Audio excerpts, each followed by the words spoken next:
Hey everyone, Justin here for our week 2 discussion on new things we've learned about the G1000 system. I think I mentioned last week that I got my instrument rating in a Piper Archer with dual G1000s, and that took about 30 hours, and that was, I was shown how to enter a flight plan, use the bearing pointers, shoot instrument approaches, but 30 hours is kind of just enough to get the basics of how the system works, but nowhere near enough to have it mastered. So I am still learning new things just in these first couple videos that we've watched. So I'm excited to see what else I learn about the system as we get a little more in depth. But I'm going to start with a couple things that I learned and then share a little experience that I had with the G1000 during my training. I think it would have been nice for me to know back when I was training that there's only 5-page groups, and that just kind of breaks it down a little bit. And then obviously each page group can go into further layers with the soft keys. The 5-page groups are only accessible on the MFD, and they're actually 4-page groups by themselves, and then the 5th page group is the far right soft key on the MFD is the checklist page group. And when you press that, you can immediately press that soft key again, and it is quick access to the emergency checklist. We used the Piper Archer,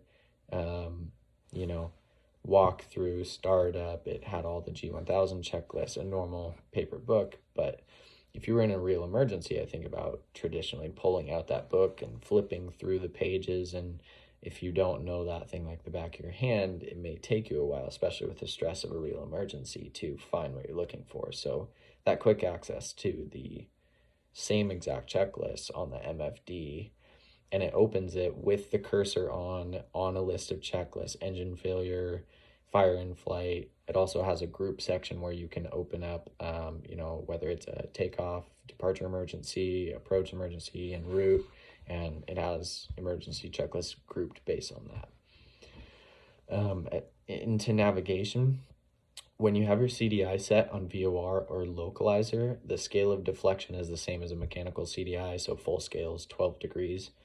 But when you choose the GPS mode, the full scale limits depend whether you are in en route, terminal, or approach mode. That was something I didn't know.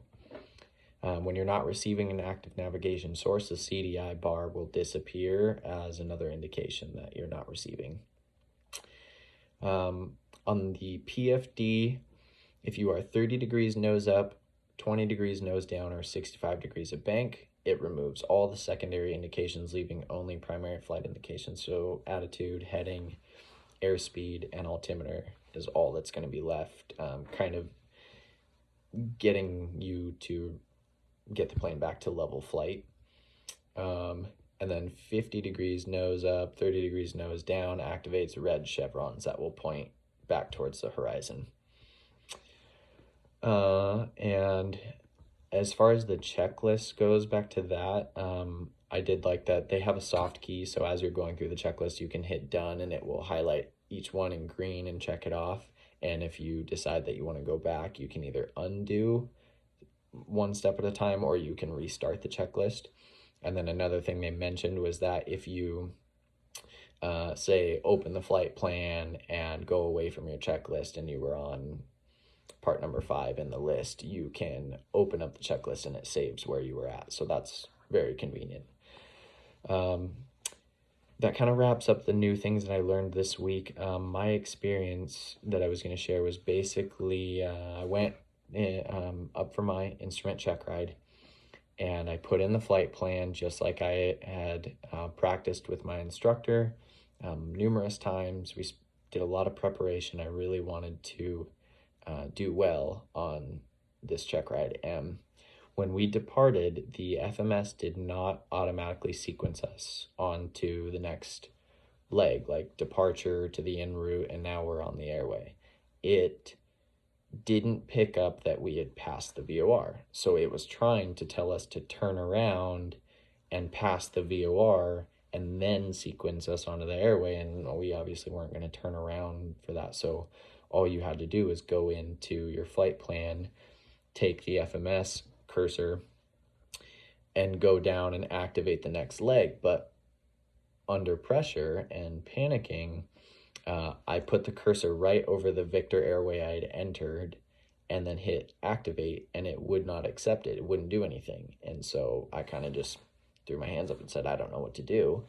And later on the ground during debrief, realized I had to be over the exit point is the only way it would work. And those are just fine things that you have to learn about the system. And so there's little quirks and just stuff that you really have to get in the weeds with the G1000, because it does try and help you, but there are times where it maybe didn't help you the way that it consistently did before. So anyway, that's it for this week. See you guys in the next one.